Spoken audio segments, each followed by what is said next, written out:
आज हम बात करेंगे एक ऐसी बुक जिसने पब्लिश होते ही पूरी दुनिया में तहलका मचा दिया था।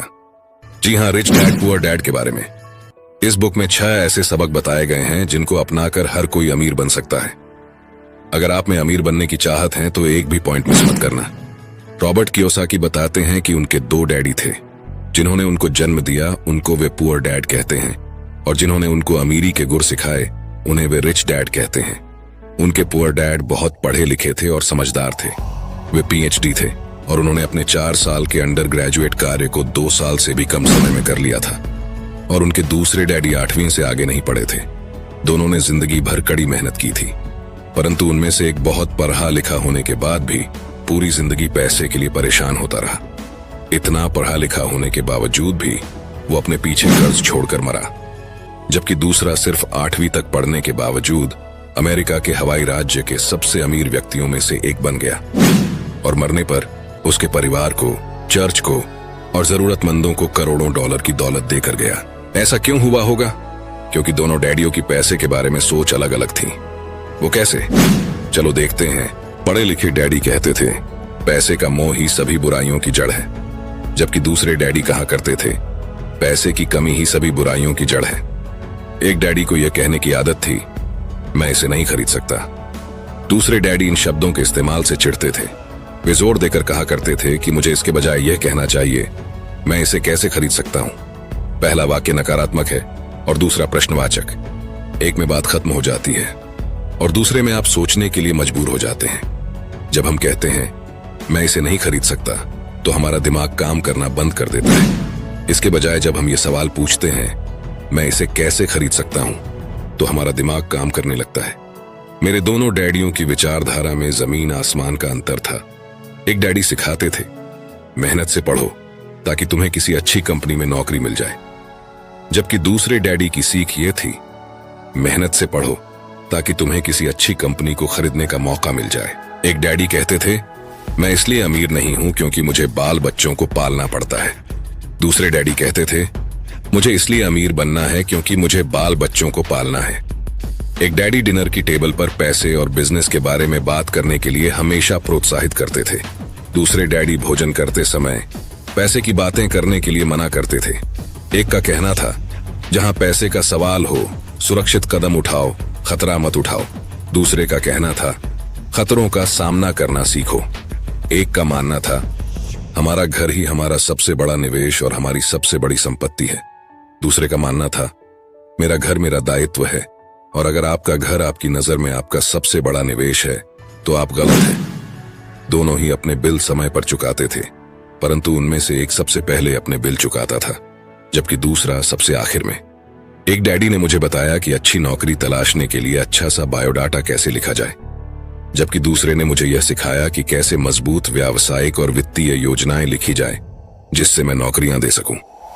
बचपन में ही मैं ये समझ गया था कि हमें अपने विचारों पर ध्यान देना चाहिए। मैंने देखा कि मेरे गरीब डैडी इसलिए गरीब नहीं थे क्योंकि वे कम कमाते थे, बल्कि इसलिए गरीब थे क्योंकि उनके विचार और काम गरीबों की तरह थे। अमीर डैडी के साथ में जब रॉबर्ट की शिक्षा शुरू हुई तब वे केवल 9 साल के थे। रिच डैड ने उनको 30 सालों तक कुल 6 महत्वपूर्ण सबक सिखाए, और यह पुस्तक उन्हीं 6 महत्वपूर्ण सबकों के बारे में है। और अब मैं आपको वही 6 महत्वपूर्ण सबक बताऊंगा जिनकी बदौलत रॉबर्ट के डैडी अमीर बन गए और रॉबर्ट भी। तो इन 6 पॉइंट्स को ध्यान से सुनना और एक भी पॉइंट मिस मत करना। सबक नंबर 1, अमीर लोग पैसे के लिए काम नहीं करते बल्कि पैसा उनके लिए काम करता है। गरीब और मध्य वर्गीय लोग पैसे के लिए काम करते हैं, अमीरों के लिए पैसा काम करता है। जी हां, आपने बिल्कुल सही सुना। कोई भी अमीर इंसान पैसों के लिए काम नहीं करता, बल्कि वो कुछ ऐसा करते हैं कि पैसा ही उनके लिए काम करने लगता है। एक गरीब और मिडिल क्लास आदमी रैट रेस में फंस जाता है और उसमें से कभी बाहर नहीं आ पाता। अब रैट रेस होता क्या है, पहले हमें यही समझना पड़ेगा। रॉबर्ट कहते हैं कि जब भी किसी गरीब आदमी को या किसी मिडिल क्लास आदमी को नौकरी मिलती है तो वो तुरंत अगले महीने से ही अपने लिए कुछ नई चीज खरीदने के लिए बेताब हो जाता है। वह अपने लिए महंगी महंगी ऐशो आराम की चीजें खरीद लेता है। महंगे कपड़े, महंगे जूते, महंगा फोन, महंगा लैपटॉप और बढ़िया सी कार।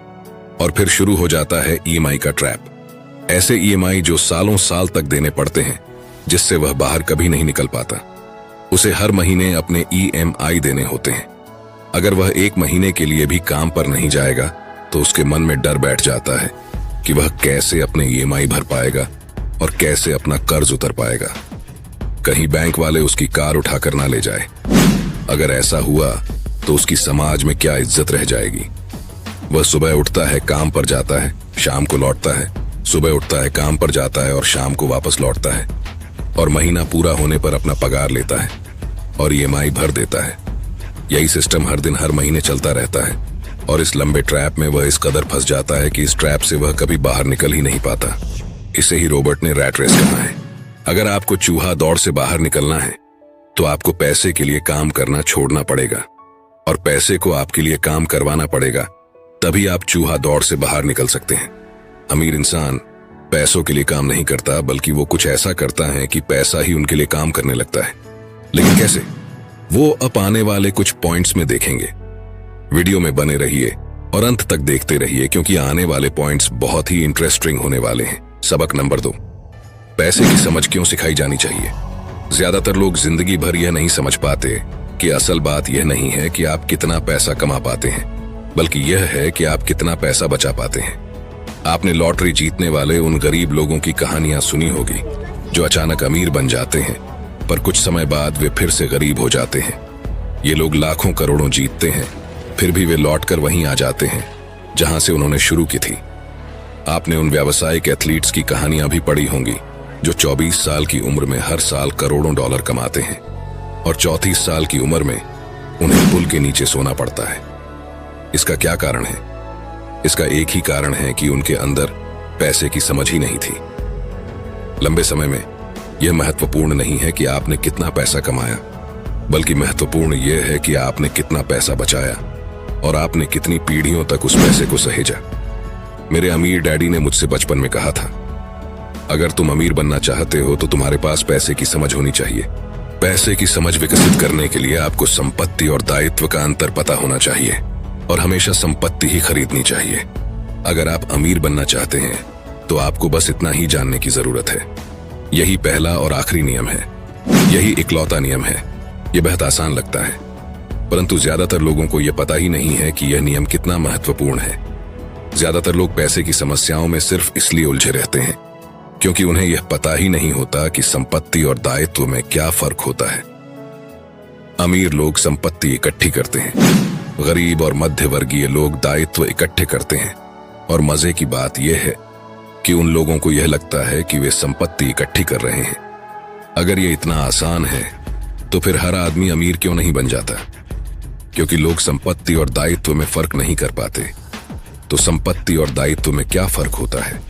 संपत्ति वह चीज है जो आपकी जेब में पैसे डालती है, दायित्व वह चीज है जो आपकी जेब से पैसे निकालती है। दोबारा से कान खोलकर फिर से सुन लीजिए, क्योंकि यह लाइन बहुत इंपॉर्टेंट है। संपत्ति वह चीज है जो आपकी जेब में पैसे डालती है, दायित्व वह चीज है जो आपकी जेब से पैसे निकालती है। वास्तव में आपको इतना ही जानने की जरूरत है। अगर आप अमीर बनना चाहते हैं तो आप जिंदगी भर संपत्ति खरीदते रहिए। अगर आप गरीब या मध्य वर्गीय आदमी बनना चाहते हैं तो आप दायित्व खरीदते रहिए। इनके बीच के फर्क को न जानने से ज्यादातर लोग जीवन भर पैसे की तंगी से परेशान रहते हैं। इसे एक एग्जाम्पल से समझते हैं। सुरेश और रमेश दोनों को एक साथ ही नौकरी लग जाती है। कुछ समय बाद दोनों 10-10 लाख रुपयों की इन्वेस्टमेंट करते हैं। सुरेश अपने लिए 10 लाख की कार खरीदता है क्योंकि उसे ऐशे आराम की जिंदगी जीना पसंद है, और रमेश 10 लाख की जमीन खरीदता है। शुरुआत में सुरेश बहुत खुश होता है कि वह कार में घूम रहा है और रमेश आज भी बस में धक्के खा रहा है। लेकिन 5 साल का समय बीतने के बाद रमेश के 10 लाख के प्लॉट की कीमत डबल मतलब 20 लाख हो जाती है और सुरेश के कार की कीमत आधे से भी कम हो जाती है। सुरेश अपने प्लॉट को 20 लाख में बेच देता है और एक ऐसी नई प्रॉपर्टी ढूंढता है जहां मालिक अर्जेंट प्रॉपर्टी बेचना चाहता हो। अर्जेंट बेचने के चक्कर में थोड़ा सस्ते में भी बेचने के लिए तैयार होता है। रमेश को 25 लाख की प्रॉपर्टी 20 लाख में ही मिल जाती है। रमेश वह प्रॉपर्टी खरीद लेता है, फिर से 5 साल तक अपने पास रखता है। 5 सालों के बाद वही प्रॉपर्टी को 50 लाख में बेच देता है। अब वह फिर से ऐसे मालिक की तलाश करता है जो अर्जेंसी में अपनी प्रॉपर्टी बेचना चाहता है। वह फिर से ऐसे मालिक को ढूंढने में कामयाब रहता है। और 60 लाख की प्रॉपर्टी को 50 लाख में ही खरीद लेता है और फिर से 5 साल तक इंतजार करता है।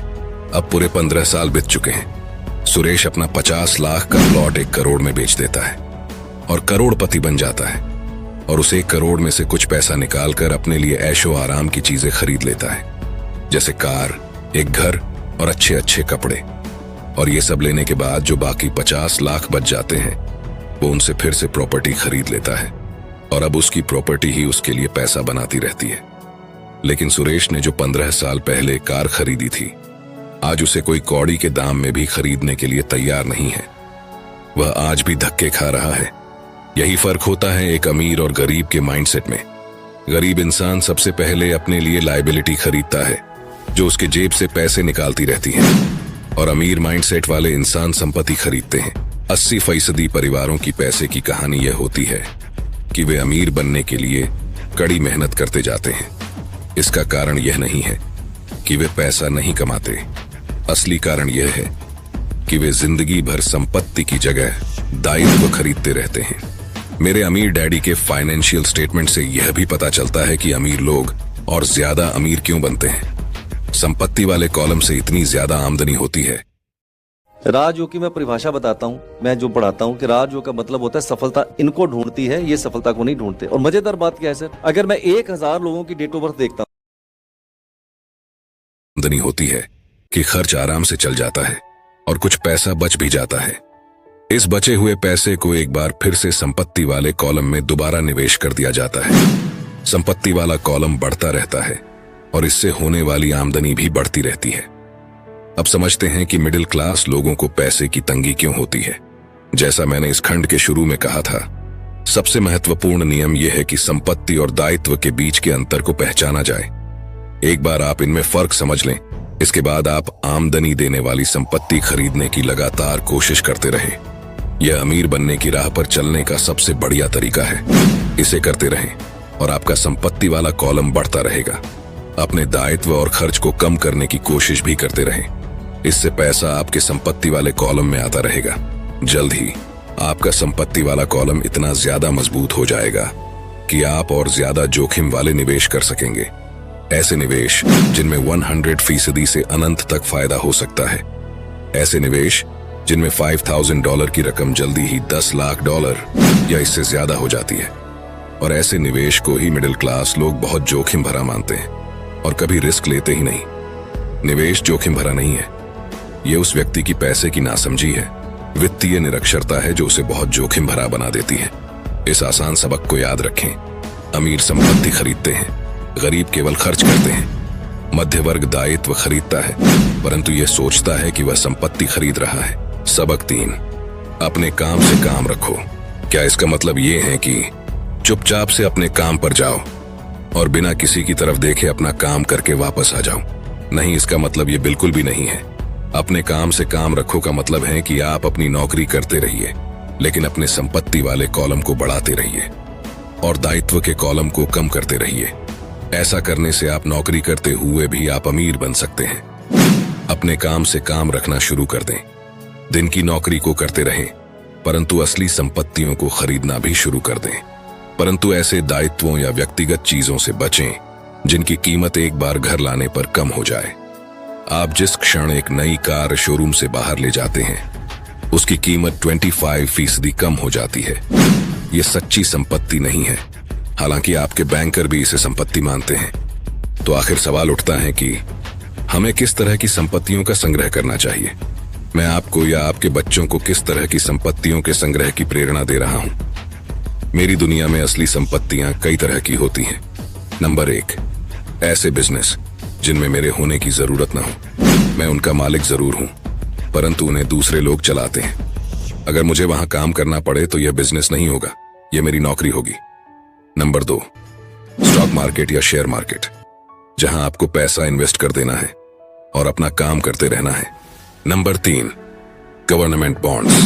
Number 4, mutual funds. नंबर 5, आमदनी देने वाला रियल एस्टेट। नंबर 6, ऐसी हर चीज जो कीमती है, जो आमदनी देती है और जिसका मूल्य बढ़ जाता है और जिसका बाजार तैयार है। ये सारी ऐसी संपत्तियां हैं जहां आपको पैसा लगाने के बाद खुद काम नहीं करना पड़ेगा। बस आप पैसा लगा देंगे और आराम से अपना काम करते रहेंगे। आपका संपत्ति वाला कॉलम अपने आप बढ़ता रहेगा। जब मैं कहता हूं कि अपने काम से काम रखें, तो मेरा यह मतलब है कि आप अपनी संपत्ति वाले कॉलम को ज्यादा मजबूत बनाते रहें। एक बार इसमें $1 जाए तो वह बाहर ना निकल पाए। इसे इस तरह सोचें कि जब $1 आपकी संपत्ति वाले कॉलम में जाता है तो वह आपका कर्मचारी बन जाता है, जो आपके लिए काम करता रहेगा। अपनी दिन की नौकरी करते रहे, एक अच्छे मेहनती कर्मचारी की तरह काम करें, परंतु अपने संपत्ति वाले कॉलम को बढ़ाते रहें।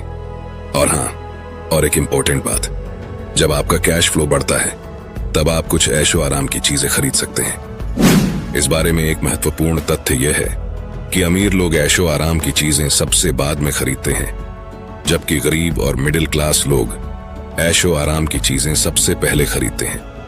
यह सेंटेंस इतना इंपॉर्टेंट है कि अगर आप इसे ध्यान से समझेंगे तो आपको अमीरों के अमीर बनने का राज समझ में आएगा। आप चाहे तो इसे बैक जाकर दोबारा सुन सकते हैं। सबक नंबर 4, टैक्स का इतिहास और कॉर्पोरेशंस की ताकत। इस पॉइंट में रॉबर्ट बताते हैं कि इतनी मेहनत से कमाए हुए पैसे पर गवर्नमेंट को इतनी आसानी से टैक्स के रूप में पैसा लेने मत दीजिए। कानून के दायरे में ही रहकर हमें वो सारे तरीके आजमाने चाहिए जिससे हमारा करोड़ों रुपए का टैक्स बच जाए। सच्चाई तो यह है कि अमीरों पर टैक्स लगता ही नहीं है। गरीबों की भलाई के लिए जो पैसा लगता है वह मध्य वर्ग से आता है, खासकर शिक्षित और ऊंची आमदनी वाले मध्य वर्ग से। एक बार हमें हमारे लिए काम करने वाले पैसे की ताकत का ज्ञान हो जाए, फिर हमें पैसे के लिहाज से स्मार्ट हो जाना चाहिए और हमें डराने वाले लोगों से निपटने के रास्ते ढूंढ लेने चाहिए। इसके लिए आपके पास कानून की समझ होनी चाहिए और इस बात की भी कि सिस्टम कैसे काम करता है। अगर आप अज्ञानी हैं तो आपको आसानी से डराया जा सकता है।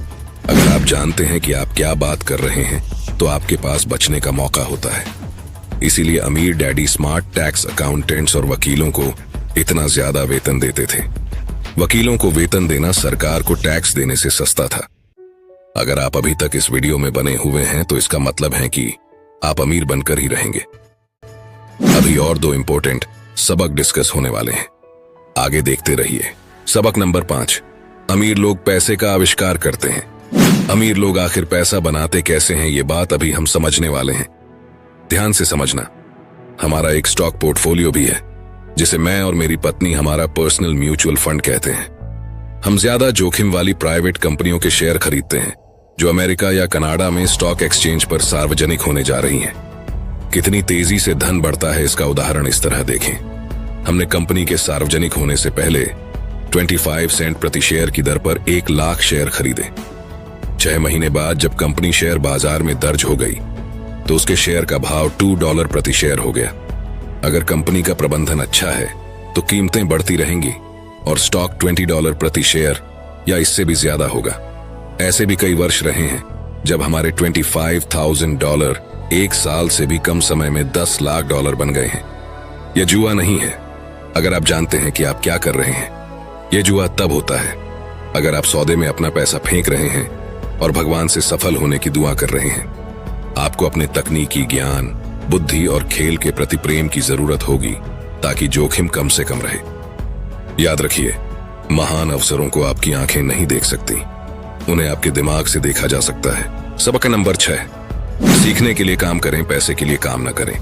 जब मैं अपनी कक्षा से पूछता हूं आप में से कितने मैकडॉनल्ड से अच्छा हैमबर्गर बना लेते हैं, तो लगभग सभी विद्यार्थी अपने हाथ खड़े कर देते हैं। मैं फिर पूछता हूं अगर आप में से ज्यादातर बेहतर हैमबर्गर बना लेते हैं तो ऐसा क्यों होता है कि मैकडॉनल्ड आपसे ज्यादा पैसा बना लेता है? जवाब साफ है, मैकडॉनल्ड बिजनेस सिस्टम में आपसे अच्छा है। ज्यादातर प्रतिभाशाली लोग सिर्फ इसलिए गरीब होते हैं क्योंकि वे अपना सारा ध्यान बेहतर हैमबर्गर बनाने में लगाते हैं और बिजनेस सिस्टम के बारे में कुछ नहीं जानते। दुनिया प्रतिभा संपन्न गरीब लोगों से भरी पड़ी है। अक्सर वे या तो गरीब हैं या फिर पैसे की समस्या से जूझ रहे हैं या अपनी क्षमताओं से कम पैसा कमा रहे हैं और इसका जिम्मेदार उनके ज्ञान का विषय नहीं है बल्कि उनका अज्ञान है। वे एक बेहतर हैमबर्गर बनाने की दक्षता को पैना करने में ही लगे रहते हैं और हैमबर्गर को बेचने और उसे घर तक पहुंचाने की दक्षता पर बिल्कुल भी ध्यान नहीं देते हैं।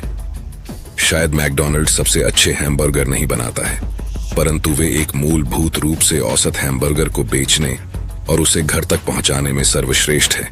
इस पॉइंट को अच्छे से समझना जरूरी है। अगर समझ में ना आए तो दोबारा सुन लेना। मैं युवा लोगों को यही सलाह दूंगा कि नौकरी खोजते समय वे इस बात पर कम ध्यान दे कि वे कितना कमा रहे हैं, लेकिन इस बात पर ज्यादा ध्यान दे कि वे कितना सीख रहे हैं।